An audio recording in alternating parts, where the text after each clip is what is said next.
ভর্তি পরীক্ষার মাধ্যমে জাতীয় বিশ্ববিদ্যালয় করতে হবে এবং শিক্ষক বৃদ্ধি করতে হবে। সেশন জট কমাতে হবে।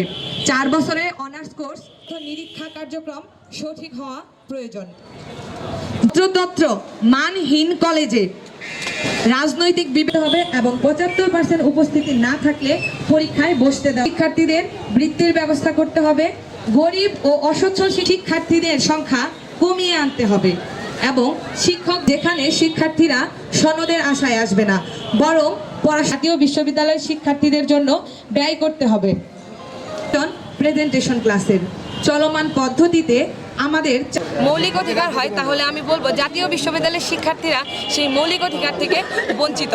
আর এই মৌলিক অধিকার ফিরিয়ে দিতে পারেন আমাদের বর্তমান অন্তর্বর্তীকালীন সরকার।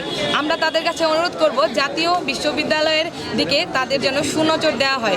জাতীয় বিশ্ববিদ্যালয়ে যথাযথা যখন তখন চাইলেই পরীক্ষা দিচ্ছে, আবার দেখা যাচ্ছে বিশাল একটা সময় পরীক্ষার গ্যাপ থাকছে, আবার যখন পরীক্ষা শুরু হয় পর পরীক্ষা হয়। এই সিস্টেমটা বন্ধ করতে হবে এবং ভর্তি পরীক্ষার মাধ্যমে জাতীয় বিশ্ববিদ্যালয়ে ভর্তির সুযোগ সৃষ্টি করতে হবে এবং নিয়মিত পরীক্ষা দিতে হবে।